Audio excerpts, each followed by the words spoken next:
మహాగణాధిపతి. ఈరోజు మనం ఈశాన్య మూల అంటే తూర్పుకి ఉత్తరానికి మధ్య ఉండేటువంటి దాన్ని ఈశాన్య మూల అని అంటారు. ఈ ఈశాన్య మూల లేదా ఈశాన్య దిశ యొక్క శుభ ఫలితాలు, అట్లాగే వాటి ఈశాన్య మూల గనక దోషాలు జరిగేటట్టయితే ఏ రకమైన దుష్ఫలితాలు వస్తాయనేటువంటి విషయం గురించి తెలుసుకుందాం.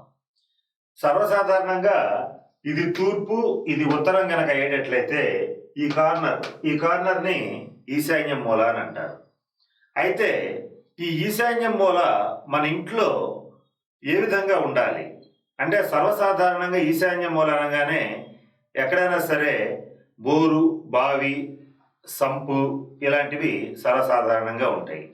అలా ఉన్నప్పుడు ఆ ఇంట్లో ఖచ్చితంగా ఈశాన్య మూల ఎప్పుడైతే నీరుంటుందో సహజంగానే ఆ ఇంట్లో ధనానికి లోటు లేకుండా ఉంటుంది. కారణం ఏంటంటే, ఐశ్వర్యకారకుడైనటువంటి ఈశ్వరుడు యొక్క స్థానం ఈ ఈశాన్య మూల. ఈ ఈశాన్య మూలలో జలాన్ని గనక ఉంచినట్లయితే, జలం ధనానికి సంకేతం గనక ఖచ్చితంగా అక్కడ నీళ్లున్నట్లయితే ఆ ఇంట్లో ఏదో ఒక రకమైన ఆర్థికాభివృద్ధి అనేటువంటిది ఖచ్చితంగా జరుగుతుంది.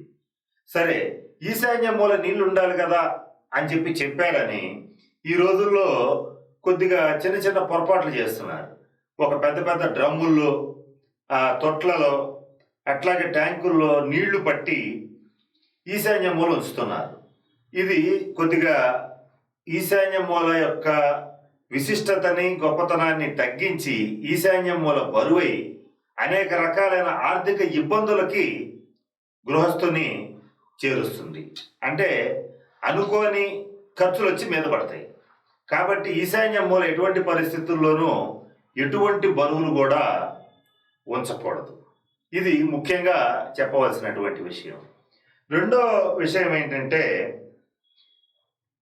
కొంతమంది ఈశాన్య మూల బోరు ఉండాలని చెప్పి అక్కడ గట్టులాగా కట్టి దాని మీద మోటార్ పెట్టి పెద్ద పెద్ద దిమ్మెల్ని నిర్మిస్తూ ఉంటారు.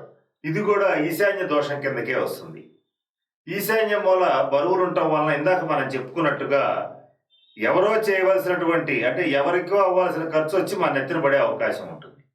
అలాగే ఈశాన్య మూల నీళ్లు వాడకం జరగాలనే ఉద్దేశంతో ఈ బట్టలు ఉతకడానికి కానీ ఒక పెద్ద పెద్ద బండలను ఏర్పాటు చేసుకుంటారు. ఇది కూడా ఈశాన్య మూల బరువుకి కారణమయ్యి అనేక రకాలైన ఆర్థిక ఇబ్బందులు, అంటే ఎవరికో పడాల్సిన బండ వచ్చి మన నెత్తిన పడే పరిస్థితికి తయారవుతుంది. కాబట్టి ఎటువంటి పరిస్థితుల్లోనూ ఈశాన్య మూల పూచిక పుల్ల కూడా ఉంచరాదు. అంటే చాలా శుద్ధంగా ఉండాలి. బోరు, బావి, సంపు ఏదైనా సరే ఈశాన్య మూల నిర్మించినప్పుడు భూగర్భంలో అంటే ఆ ఫ్లోర్ లెవెల్ భూమట్టం కంటే లోపలే నిర్మించాలి, కానీ పైకి వచ్చేటట్టుగా నిర్మించరాదు.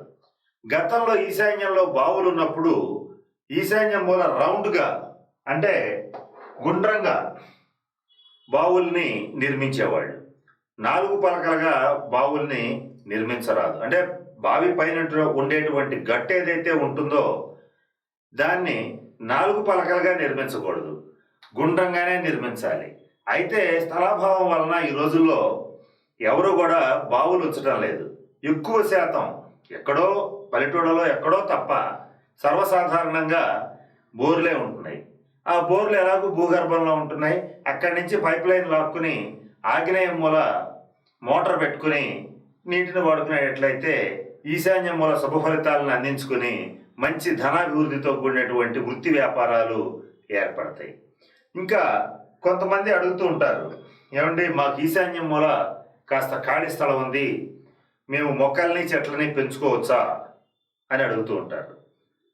అయితే ఈశాన్య మూల మొక్కల వరకు పెంచుకోవచ్చు. అంటే భూమట్టం కంటే, అంటే ఇందాక మనం చెప్పుకున్న గ్రౌండ్ లెవెల్ కంటే డౌన్లో ఉంచుకుని అక్కడ చిన్న చిన్న పూల మొక్కల వరకు పెంచుకొని కాస్త నీళ్లు పోసి పోషణ చేయవచ్చు.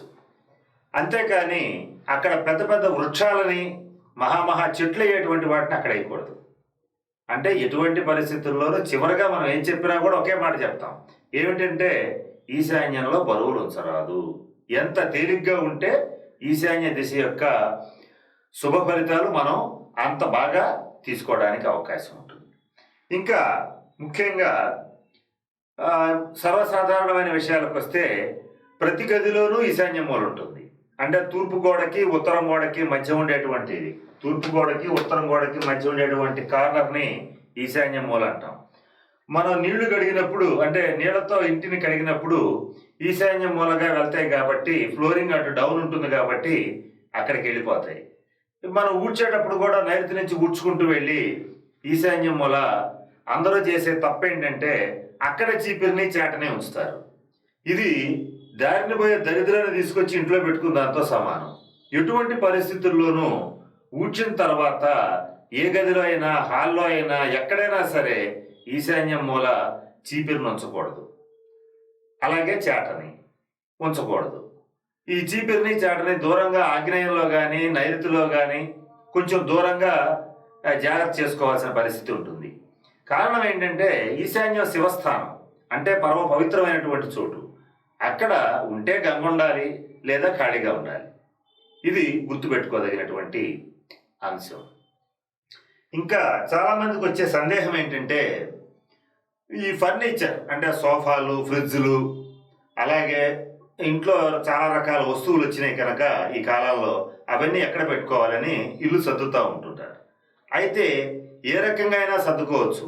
బరువైన వస్తువుల్ని దక్షిణ గోడలకి పడమర గోడలకి ఆనించి ఉంచుకోవాలి, కానీ ఎటువంటి పరిస్థితుల్లోనూ ఈశాన్యం మూల కుర్చీని కానీ బెంచీలను కానీ సోఫాలను కానీ ఫ్రిడ్జ్లను కానీ ఎటువంటి పరిస్థితుల్లోనూ ఉంచకూడదు. ఇంకా గతంలో కొన్ని ఇళ్లలో ఈశాన్యం మెట్లు ఉండేవి. ఈ ఈశాన్యం మెట్లు ఉండటం ఈశాన్య వాస్తుదోషం కిందే పరిగణించబడుతుంది. కారణం ఏంటంటే ఈ ఈశాన్యం వాస్తుదోషం వలన, ఈశాన్యం మెట్లుండటం వలన ఆ ఇళ్లలో గనక సంతానాన్ని పరిగణనలోకి తీసుకునుంటే వాళ్ళలో కొద్దిగా మానసికంగా కానీ శారీరకంగా కానీ డిజేబుల్డ్ పర్సన్స్ అంటే కొద్దిగా వికలాంగులు ఉన్న సందర్భాలు చూసాం. లేని పక్షంలో ఈశాన్యం మెట్లున్న చోట ఈ తల్లిదండ్రులకి పిల్లలకి మధ్య బాగా గ్యాప్ పెరిగిపోయి వాళ్ళు ఎక్కడో దూరంగా ఉంటాం, అంటే అమెరికాలోనూ ఇంకా ఎక్కడో దూరంగా ఉండి వీళ్ళని కనీసం చివరికి చూడని స్థితి కూడా అనేక సందర్భాల్లో గమనించడం జరిగింది. అంటే ఈశాన్యంలో ఎటువంటి పరిస్థితుల్లోనూ మెట్లు నిర్మించకూడదు.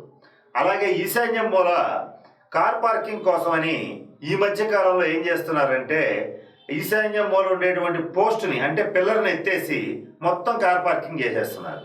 దానివల్ల ఈశాన్యం తెంపుకు గురవుతుంది. ఇక్కడ మనం గుర్తుపెట్టుకోవాల్సిన అంశం ఏంటంటే ఈశాన్యం సంతానానికి సంబంధించింది. ముఖ్యంగా మగ సంతానానికి, చివరి సంతానానికి సంబంధించినటువంటి దిశ.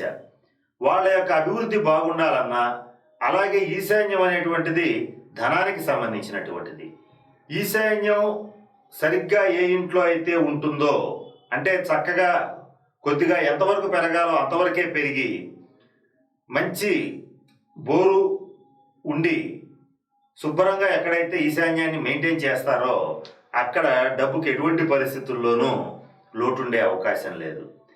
ఇప్పుడు మనం ఈశాన్య మూలలో ఉండవలసినవి, ఉండకూడనివి, అలాగే ఏం చేయొచ్చు అనేటువంటి విషయాలన్నీ కూడా మనం తెలుసుకున్నాం.